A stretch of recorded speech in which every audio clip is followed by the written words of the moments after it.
Cooper's multiple beatings seem quaint. Although we didn't have firm confirmation of his death, it would be a miracle if Monty survived until the Landman finale. Promoting Tommy to vice president was long overdue and showed Monty's willingness to step aside. But offering Rebecca a full-time position as the VP of Exploration, based solely on her shrewd negotiation skills and killer attitude, shows Monty's heart is still business first, people second.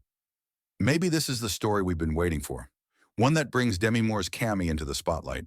If Monty is dead, or even incapacitated in some way, the business could fall into her hands. As sharp as Monty is with business, not having a clear path of succession would seem strange. But he's also the kind of man who takes his longevity for granted, relying only on modified lifestyle changes, as we discussed in the Landman Season 1 episode review. Passing on the joys life offers while allowing stress to kneecap your health makes little sense. Like other Taylor Sheridan shows, Landman is, at its core, a soap opera. Leaving the business in Cammy's hands while Tommy and Rebecca try to work together would be incredibly dramatic. Tommy's temper may have a hairpin trigger, but his compassion and empathy are boundless. Rebecca is fresh out of either.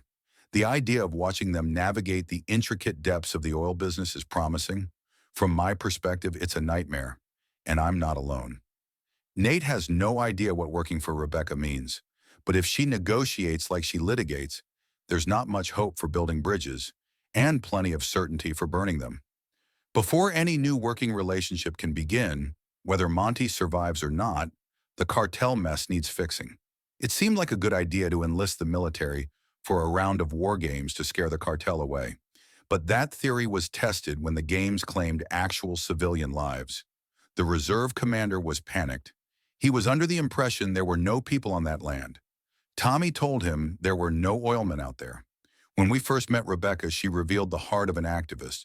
She knows the hot-button societal rules and when to push them to achieve her agenda. But can you imagine her in a situation similar to Tommy's in Landman Season 1, Episode 1? A bag over her head, a gun pointed at her, and the cartel demanding answers. Can she really fare well in situations like that? If Monty is gone, there won't be time to reassess what it means to have her on the payroll. She'll also lose the only ally she had. At this point, we have no idea what's ahead. But when it comes to Rebecca, it could go either way. Angela and Ansley continue to provide the show's comic relief. During promotional interviews for Landman, the sentiment was that the series was funny, Sheridan's funniest to date. Other than Ansley and Angela, though, there isn't much to giggle at. Life is interwoven with laughter and pain, because anything else would see us all falling apart. But for genuine laughs, the women are the focal point. Of course, they want to help the folks at the retirement home fulfill their sexual bucket lists. And of course, Ansley wants Ryder to help bring them to fruition. For the ladies, we can also count on Ansley's constant reminder to Tommy that he asked her to lie to him about what she does. So can he please pretend to believe her in return? At least this time, we got to know Angela a little better, with Tommy's assistance. Something happened to Monty Miller, John Hamm, at the end of Landman Season 1, Episode 9, but it's not entirely clear whether he lived or died. As the head of Tommy Norris, Billy Bob Thornton, Oil Company, MX, Monty is one of the most important characters in Landman. He makes the big decisions about which wells to dig, which rigs to work over, and his storyline brings the high-stakes business side of the oil industry into play. It also put him on the giving end of Ariana's Paulina Chavez settlement. The massive payout caused Monty's third heart attack. By the end of Landman Season 1, Episode 9, it seemed like Monty was going to make some major changes due to his heart issues. He named Tommy the new vice president of operations for MTEX. He offered Rebecca, Kayla Wallace, the job of vice president of exploration, and he even said he was going to step back from the job to spend more time with Cammy, Demi Moore, and his family. Those changes seemingly weren't enough, however. Monty's heart rate spiked, and he looked physically uncomfortable just before the episode ended. It's not clear what happened to Monty, but Landman hinted at his fate. Based on how his heart rate spiked and the amount of pain he was in, it looks like he is either dying or already dead. In Episode 9, Monty himself said he had a busted, rotten heart, and the constant stress of managing a multi-billion-dollar oil company wasn't doing him any favors. His increased heart rate and physical discomfort could indicate that he was having yet another heart attack immediately after his third bypass, which would be catastrophic for his health. If Monty didn't already die from his heart complications, he's almost certainly at death's door. There's another hint in episode 9 that Monty isn't long for this world. The morning after his heart rate increased, Tommy got a call from Cammy that didn't go well. While Landman didn't reveal exactly what Cammy said, Tommy's response, "I'm sorry to hear that. What can I do? Is there any way I can help?" suggests that Monty is dead. On top of that, the coyote Tommy saw get shot at the end of the episode is heavily symbolic. It could be a metaphor for Tommy taking Monty's place at MTEX. Meanwhile, Ariana is spooked when Cooper starts talking about their shared future, especially since they've only kissed a few times and things are still pretty weird between them. She tells him to focus on his own life, but he's got something to say. "I have a dream, but I don't know if I have the courage to chase it just for me," he tells her, adding that he's already risked his life and quit his job for her because he's in love with her. "You want proof that I won't quit?" he asks, lifting his shirt to show her the giant purple bruise across his chest. "My body is my proof. I took one look at you and I fell, and I'm still falling." She starts kissing him, but then the doorbell rings, interrupting them again. She grumbles, "God is begging us not to do this." After she dispatches the door-to-door salesman, she climbs on top of Cooper and declares that they're going to find out if they truly have chemistry and mystery. But then her son starts crying from his crib. "This is God's last warning. If you don't take it, you're stuck with me," she quips as they keep kissing. Cooper is more than okay with that. Tommy returns home from seeing Monty to find that Angela has made paella and invited Ryder to stay for dinner. Just like in episode 5, Tommy makes a big fuss about how Angela went over the top with her expectations for the meal. When they talk about it outside, he tells her he's happy to let her do whatever she wants dinner-wise, as long as he doesn't have to participate. I think we're supposed to side with him on this, but "do whatever you want, just don't expect me to take part" is a bit of a bummer to hear from your partner. Landman episode 9 ends with an interesting sequence. Tommy is standing in his backyard after presumably hearing the news of Monty's death. He looks to be deep in thought when he sees a coyote in the field beyond the yard. He studies it for a moment before a neighbor comes out and shoots it with a rifle, killing it for preying on her pets. There's important symbolism here to break down, both relating to the coyote and its death, which ties into Tommy's narrative. Tommy's expanded role in MTEX's leadership could also have a big impact on other Landman characters. Angela, Allie Larder might, for example, already bemoaned how much Tommy works, and those complaints won't go away now that he's vice president.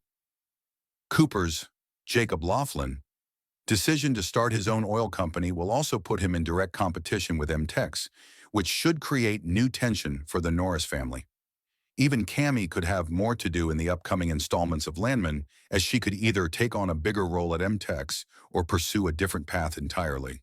At the very least, they need to figure out what to do without Monty around. Dallas Cowboys owner Jerry Jones swings by Monty's hospital room to offer some wisdom, encouraging him to spend more time with his kids. But then he uses himself as an example, citing how he bought the NFL team and employed his children, which doesn't seem like a super replicable model. But who am I to say? After he leaves, Monty seems hesitant to take the older man's advice.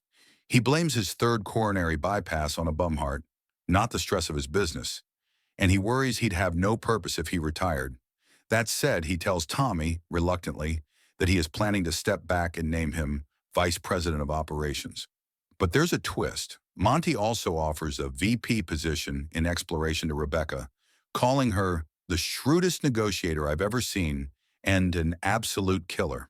When Tommy protests, Monty suggests he learn how to work with the lawyer. It wasn't even the societal norms that bothered me about Cooper and Ariana's relationship as much as the trauma they both shared. I thought their relationship could be nothing but unhealthy because they both had such fresh wounds that they hadn't properly processed. Ariana lost her husband, the father of her child, while Cooper watched 3 men die and was nearly beaten to death. That didn't seem like the strongest foundation for a healthy relationship. Honestly, I thought Cooper and Ariana's romance should have waited until Landman Season 2 so they could have more time to grieve. Two people clinging to each other to avoid thinking about trauma don't usually have a clear view of the future. If Cooper and Ariana were just trying to block out their pain, Ariana wouldn't have even considered whether Cooper truly loved her. But Landman has convinced me that they might actually be capable of handling their relationship in a mature way. And I agree with Ariana. It's worth figuring out, even if they later realize it was a mistake. Now, I think their relationship is at least worth exploring. Ariana's explanation of what she and Cooper are to each other made their story going forward much easier to understand. They're not two naive kids falling in love at the wrong time. They're two adults trying to make sense of a whirlwind situation.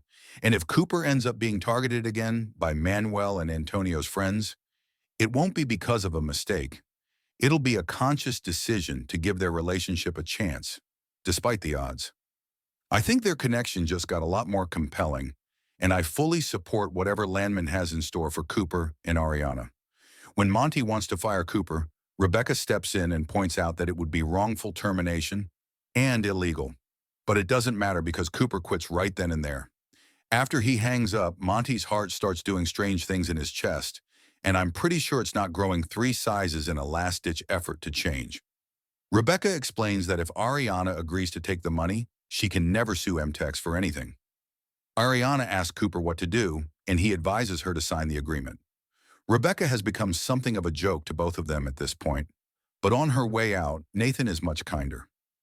"You quit your job over me?" Ariana asks in tears. "I'm going to run an oil company one day," Cooper replies, "and I'm not going to run it like that." They're both overwhelmed with emotion as she keeps crying, admitting, "It's too soon to feel what I feel for you." When Cooper suggests they wait a while, she says she doesn't want to, and that she's going to fix up the spare room for him. Later, when he's in pain while trying to put his shirt on after a shower, she comes to help. She admits she doesn't see the upside of his new situation. Unemployed, beaten up, and living with her. "Looking at you is the upside," he says quietly. And is it any wonder they're kissing soon after? They're interrupted again, part of a frustrating pattern. "Maybe it's not a pattern," she jokes. "Maybe it's God warning us to stop." A knock at the door follows. It's Tommy, who has pieced together what happened after talking with Nathan and Monty. Ariana invites him in. Ariana invites Tommy to stay for dinner and won't let him go.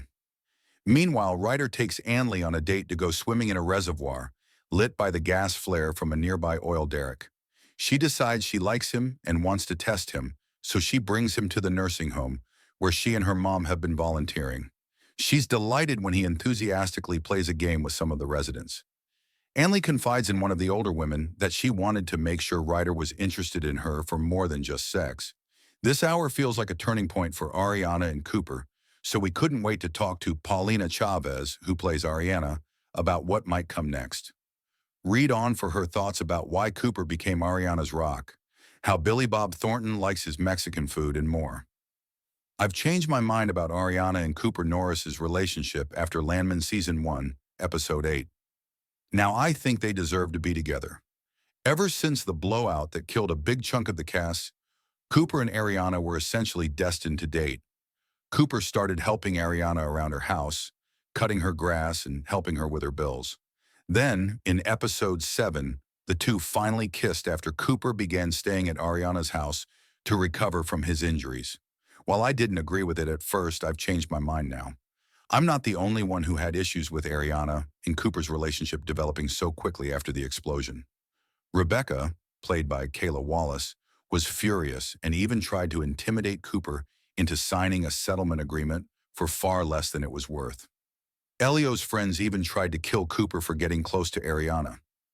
Even Tommy, Billy Bob Thornton, didn't understand why they were together. But the couple managed to change his mind in Episode 8, and they actually changed mine too. At first, I thought Cooper and Ariana were rushing into their relationship.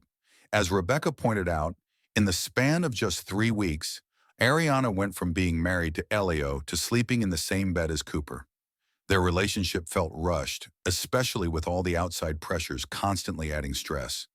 Whether it was Manuel Jr., Vel, and Antonio, played by Octavio Rodriguez, trying to scare Cooper away, or Rebecca pushing Ariana to sign the settlement.